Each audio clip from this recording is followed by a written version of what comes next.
એક મહત્વના સમાચાર સામે નજર કરીશું। દિલ્હીના મુખ્યમંત્રી પદેથી આતિશીએ રાજીનામું આપ્યું છે।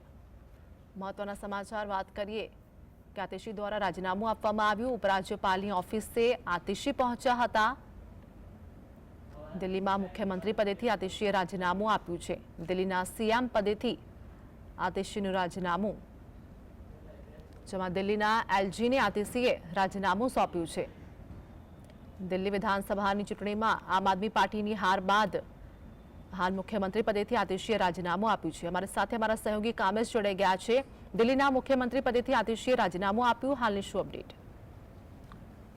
બિલકુલ ચોક્કસથી આપણે જણાવી દઉં કે દિલ્હીમાં આમ આદમી પાર્ટીની હાર બાદ અત્યારની જો ગતિવિધિની વાત કરવામાં આવે તો દિલ્હીના મુખ્યમંત્રી પદેથી આતિશીએ રાજીનામું આપી દીધું છે। આતિશીએ એલજીને રાજીનામું સચિવાલયમાં સુપ્રત કરી દીધું છે અને હવે વાત કરવામાં આવે તો હવે આગામી સમયમાં ભાજપ જીતી ગયું છે। દિલ્હીનો ગઢ હવે ભાજપે જીતી લીધો છે, ત્યારે હવે ભાજપમાં નવી સરકાર બનવાની કવાયત હાથ ધરવામાં આવશે। હવે દિલ્હીનો મુખ્યમંત્રી કોણ, આ સૌથી મોટો અને મહત્વપૂર્ણ સવાલ છે અને જેને લઈને તમામ દેશના લોકોની નજર આ જ મુદ્દા ઉપર કેન્દ્રિત થશે, કારણ કે જ્યારે હવે 26 વર્ષ બાદ દિલ્હીમાં ભાજપની સરકાર રચવા જઈ રહી છે, ત્યારે હવે દિલ્હીના મુખ્યમંત્રી પદે અત્યારે કહી શકાય છે કે રેસની જો વાત કરવામાં આવે તો અલગવિધ નામો અત્યારે ચર્ચામાં ચાલી રહ્યા છે। પ્રવેશ વર્માથી માંડીને વિજેન્દ્ર સુધીના જે પ્રબળ અને સક્ષમ ઉમેદવારો જે લોકો દિલ્હી ચૂંટણી જીત્યા છે અને કહી શકાય કે ભાજપ માટે તે લોકો એક માસ્ટર સ્ટ્રોક સાબિત થયા છે, ત્યારે હવે જોવાનું એ રહેશે કે દિલ્હીનો મુખ્યમંત્રી કોણ બનશે ને તેને લઈને પણ હવે